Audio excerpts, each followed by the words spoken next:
ऊपर। जैसे कि आपको पता ही है, मेरा नाम डॉक्टर चंदन है और लगभग 5-6 साल हो गए मुझे प्रैक्टिस करते हुए, लोगों की मदद करते हुए उनकी बीमारियों को जड़ से ख़त्म करने के लिए। ठीक है, सो माय डियर फ्रेंड, इस वीडियो के अंदर हम बात करने वाले हैं fungal infection in private parts. अगर आपके जांघों के बीच में या प्राइवेट एरिया के आसपास आपको फंगल इन्फेक्शन हो चुका है तो उसको कैसे रिवर्स कर सकते हैं, परमानेंटली उसको कैसे ठीक कर सकते हैं, इस वीडियो के अंदर पूरा डिटेल में समझने का प्रयास करेंगे। और एक चीज़ और भी, इसमें कुछ डिटेल्स और भी शामिल करेंगे, जैसे कि फंगल इन्फेक्शन होने के पीछे का एक्चुअल कारण क्या है, यानी कि मेन कारण क्या है, और कौन सी ऐसी दवाएं हैं जिसकी मदद से आप बड़ी आसानी से इसको ठीक कर सकते हैं, उसके बारे में पूरा डिटेल में इस वीडियो के अंदर हम डिस्कस करने वाले हैं। ठीक है, तो सबसे पहले ये समझ लेते हैं कि जो फंगल इन्फेक्शन है आपका प्राइवेट पार्ट्स का, वो एक प्रकार का सुपरफिशियल फंगल इन्फेक्शन है। जैसे कि आपको पता ही है, फंगल इन्फेक्शन जनरली दो प्रकार के होते हैं। एक होता है सुपरफिशियल फंगल इन्फेक्शन, दूसरा होता है हमारा systemic fungal infection. Systemic fungal infection जो होते हैं वो जनरली आपके जो इंटरनल ऑर्गन होते हैं, यानी कि शरीर के अंदर के जो अंग होते हैं उनमें इन्वॉल्व करता है। जैसे कि लंग्स, यानी कि आपको जो फेफड़ा होता है वहाँ पे अगर फंगस का ग्रोथ होता है तो उसको हम सिस्टमिक फंगल इन्फेक्शन बोलते हैं। लेकिन जो प्राइवेट एरिया में, यानी आपके जो प्राइवेट एरिया के अंदर फंगल इन्फेक्शन होता है वो जनरली आपका सुपरफिशियल फंगल इन्फेक्शन होता है। ये जनरली 3 जगहों पे मोस्टली देखने को मिलता है। एक चमड़ी के ऊपर, यानी कि स्किन की जो आपकी परत होती है उसके ऊपर, जैसे कि आप कुछ चित्र में देखने को मिल रहा है, या तो फिर आपके हेयर जो होते हैं, बाल जो होते हैं वहाँ पे इन्वॉल्व करता है, या तो आपके जो नेल्स होते हैं, यानी कि जो नाखून का हिस्सा होता है वहाँ पे इन्वॉल्व करता है। ठीक है, तो ये जो प्राइवेट पार्ट का फंगल इन्फेक्शन होता है वो हमारा सुपरफिशियल फंगल इन्फेक्शन होता है। ठीक है, ये चीज़ समझने वाली बात होगी। सो पॉइंट नंबर 2 हमारा आता है कॉज एंड रिस्क फैक्टर। देखिए, अगर इसके पीछे का जनरली जो भी व्यक्ति हमारे क्लिनिक के ऊपर आता है वो सबसे पहले यही सवाल पूछता है कि सर, हमारे जो फंगल इन्फेक्शन हुआ है इसके पीछे का मेन कारण क्या है। क्योंकि सबसे बड़ी कॉमन समस्या क्या है, तो वो लोग देख लिए कि फंगल इन्फेक्शन है, लेकिन जनरली जो दिमाग में आता है दूसरी सवाल आता है कि हम इसके होने के पीछे का कारण क्या है। सो माय डियर फ्रेंड, मैं आपको बताना चाहूँगा, फंगल इन्फेक्शन होने के पीछे का कारण होता है फंगी, यानी कि फंगस। ये हमारे सराउंडिंग में कहीं भी पनपते रहते हैं। अगर इनका एटमॉस्फेरिक सराउंडिंग कहीं भी उनको मिलता है तो जनरली ये हवा के अंदर घूमते रहते हैं। जो भी उनको थोड़ा सराउंडिंग मिलता है आपकी बॉडी के ऊपर, वो आपके शरीर के अंदर चले जाते हैं और फंगल इन्फेक्शन कॉज करने लगते हैं। ठीक है, और कुछ रिस्क फैक्टर भी इसके अंदर देखने को मिलते हैं। अगर ये एरिया रहती है, ये चीज़ें रहती हैं, तो फंगल इन्फेक्शन बड़ी आसानी से और बहुत तेज़ी से ग्रोथ करने लगता है आपके शरीर के ऊपर। ठीक है, तो ये चीज़ आपको समझना बेहद ज़रूरी होता है, क्योंकि कारण समझना बेहद ज़रूरी इसलिए भी है क्योंकि आगे चल के अगर आपको अपने प्रिवेंट करना है, सावधानी बरतनी है, तो कारण पता होना बेहद ज़्यादा ज़रूरी हो जाता है। ठीक है, तो कॉज जो होते हैं उसको आपने समझ लिया, आप रिस्क फैक्टर क्या है वो समझ लीजिए। तो अगर आपके बॉडी के ऊपर बहुत ज़्यादा एक्सेसिव मॉइस्चर रहता है, यानी कि बहुत ज़्यादा पसीना आपके शरीर के अंदर आता है, और प्राइवेट पार्ट के अंदर अक्सर इसलिए आता है क्योंकि बहुत सारे कपड़े वगैरह हम पहने रहते हैं, जिसकी वजह से बहुत ज़्यादा एक्सेसिव मॉइस्चर होता है, जिसकी वजह से क्या होता है कि फंगस को ग्रोथ करने में बड़ी आसानी हो जाती है। ठीक है, तो ये एक बहुत बड़ा रिस्क फैक्टर है।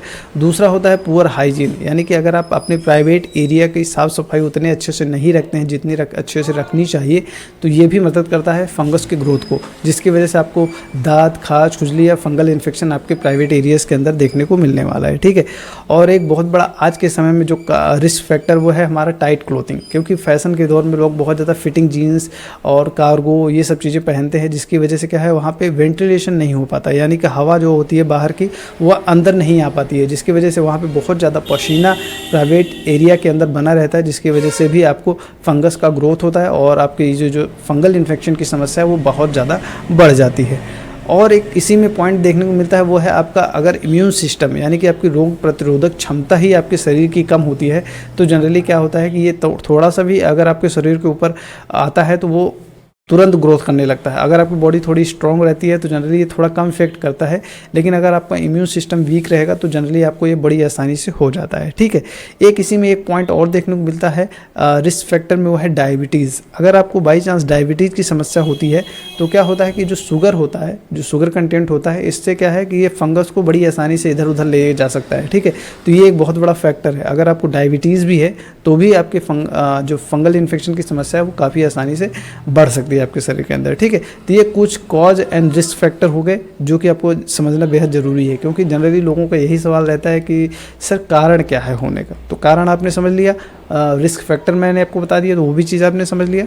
तो अब बात कर लेते हैं सिम्टम्स के ऊपर, यानी कि इसको आप कैसे पहचान सकते हैं कि मुझे फंगल इन्फेक्शन की समस्या हुई है। तो सबसे ज़्यादा क्या है, जनरली लोग आते हैं तो यही सबसे ज़्यादा सवाल करते हैं कि सर बहुत ज़्यादा हमारे शरीर के अंदर सीवियर ईचिंग हो रही है, खुजली बहुत ज़्यादा हो रही है। मतलब हमको सब कुछ बना रहे, दिक्कत बनी रहे, कोई दिक्कत नहीं है, लेकिन जो ये खुजली है उससे मुझको छुटकारा मिल जाए। कुछ कुछ व्यक्ति तो ऐसा कहते हैं कि सर इतना ज़्यादा खुजली होता है कि ऐसा लगता है प्राण चले जाए लेकिन इससे छुटकारा मिल जाए, ठीक है। इतना ज़्यादा सीवियर ईचिंग देखने को मिलने लगता है, ठीक है। तो दूसरा जो इसमें लक्षण देखने को मिलता है पहचानने के लिए, वो है रेडनेस एंड स्वेलिंग। रेडनेस और स्वेलिंग का मतलब ये है कि जब बहुत ज़्यादा आप ईचिंग करते हैं, खुजली करते हैं, तो जो आपका एरिया होता है, प्राइवेट एरिया होता है, वो बहुत ज़्यादा कटने लगता है, छिलने लगता है, जिसकी वजह से वहाँ पर रेडनेस देखने को मिलती है। साथ साथ अगर जब वो कट जाता है, छिल जाता है, तो वहाँ पर स्वेलिंग होने लगती है, ठीक है, जिसके क्या है कि बहुत ज़्यादा दिक्कत होने लगती है, ठीक है। और उसी के अंदर जो रहते हैं कभी कभी डिस्चार्जेस भी देखने को मिलते हैं। डिस्चार्जेस का मतलब ये होता है कि जब बहुत ज़्यादा आप सीवियर ईचिंग करते हैं, खुजली बहुत ज़्यादा करते हैं, तो होता क्या है कि उसमें से पानी निकलने लगता है, ठीक है। और साथ साथ जब वो कट जाता है, पड़ जाता है, तो चलने फिरने में दिक्कत होने लगती है, दर्द होने लगता है, और साथ में बर्निंग सेंसेशन भी देखने को मिलता है। मतलब ऐसा लगता है कि कोई चीज़ जला के रख दी गई है या कोई चीज़ जल रही है, क्योंकि ईचिंग करेंगे, खुजली करेंगे तो जनरली बर्निंग होगा, पेन होगा, डिस्चार्ज होगा, रेडनेस होगी, स्वेलिंग होगी, ये सब चीज़ें, सीवियर ईचिंग तो हो ही रही है आपको, ठीक है। तो ये सिम्टम्स देख के आप आसानी से पहचान सकते हैं कि आपको फंगल इन्फेक्शन की समस्या हो चुकी है, ठीक है। अब बात कर लेते हैं अगर आपको ये चीज़ें हो चुकी हैं और तो कौन कौन सी ऐसी सावधानी है, प्रिवेंशन है, जिसके बेस पे आप आसानी से थोड़ा छुटकारा इन सब चीज़ों से पा सकते हैं, ठीक है। तो प्रिवेंशन के अंदर आपको ये करना है कि आपको डेली हाइजीन मेंटेन करनी है, यानी कि आप साफ सफाई करिए, नहाइए धोइए अच्छे से, अपने एरिया को अच्छे से क्लीन करिए। ये एक महत्वपूर्ण पॉइंट है, इसको विशेष रूप से ध्यान देना है, क्योंकि साफ सफाई नहीं करेंगे तो फंगल इन्फेक्शन का ग्रोथ होगा और ये आपको दिक्कत बनाएगा ही बनाएगा, ठीक है। और दूसरा रहता है, अगर आपको जो एरिया अफेक्टेड एरिया है उसको हमेशा ड्राई रखिए, सूखा रखिए, मतलब उसमें पसीना कम होने पाए। कुल मिला के बात ये हो जाती है, जैसे आप घर में रहते हैं तो फैन के साथ रहिए, एसी के साथ नहीं, फैन के साथ रहिए, कूलर के साथ रहिए। तो ये चीज़ें आपको रखना है कि मतलब आपके एरिया को ड्राई रखना है, ठीक है।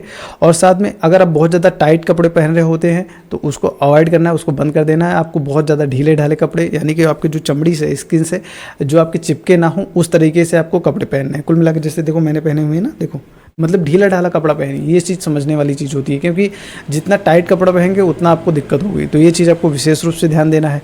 साथ में आपको जो कपड़े पहनते हैं उनको रेगुलरली चेंज भी करना रहता है, तो ये चीज़ समझने वाली बात है, ठीक है।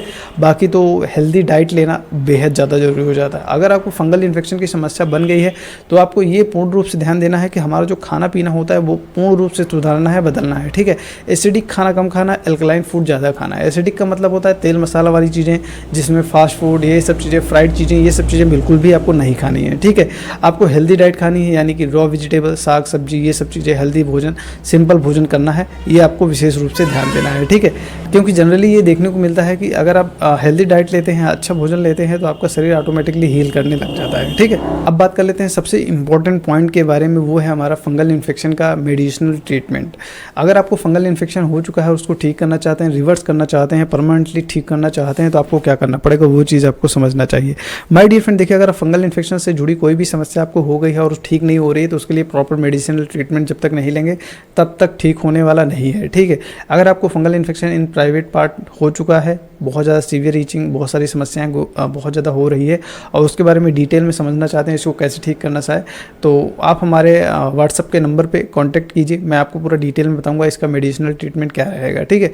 हमारा नंबर आप नोट कर लीजिए, हमारा नंबर है 75 66 52 0043। इस नंबर पर आप व्हाट्सअप करेंगे तो पूरा ट्रीटमेंट के बारे में, अगर आप ट्रीटमेंट लेना चाहते हैं तो डेफिनेटली आप इस पर संपर्क कीजिए और जल्दी कीजिए, क्योंकि जितना देर करेंगे उतनी आपकी समस्या ये बढ़ती जाएगी। तो आप इसका प्रॉपर ट्रीटमेंट जरूर लीजिए, ठीक है।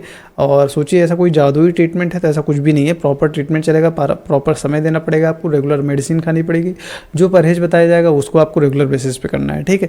तब तक अगर ये चीज़ें नहीं करेंगे तो आप कितना भी अच्छे से अच्छी प्रयास करते रहेंगे, सब कुछ करते रहेंगे, लेकिन आपको फंगल इन्फेक्शन नहीं जाने वाला है, ठीक है। और मैं आपको ये बताना चाहूँगा कि स्किन डिसीज़ के अंदर होम्योपैथिक ट्रीटमेंट ही सबसे ज़्यादा कारगर ट्रीटमेंट है, और अन्यथा किसी से ऐसे जाता ही नहीं है ये दवा। मतलब ये जो बीमारी है किसी भी अन्य चीज़ों से नहीं जाती है, जनरली ये चीज़ देखने को मिली हुई है, ठीक है। तो डेफिनेटली आप इससे जो नंबर दिया है उस पर आप संपर्क करके पूरा ट्रीटमेंट का जानकारी ले सकते हैं, ठीक है। तो इस वीडियो को देखने के लिए तहे दिल से धन्यवाद, और नीचे कमेंट बॉक्स में अपनी समस्या लिख सकते हैं, नहीं तो हमारा जो नंबर है उस पर आप कांटेक्ट करके अपनी पूरी समस्या बताएंगे तो पूरा आपका ट्रीटमेंट का सिस्टम पूरा बता दिया जाएगा, ठीक है। Thank you so much. और मिलते हैं नेक्स्ट वीडियो में, तब तक के लिए जय हिंद और भारत माता की जय।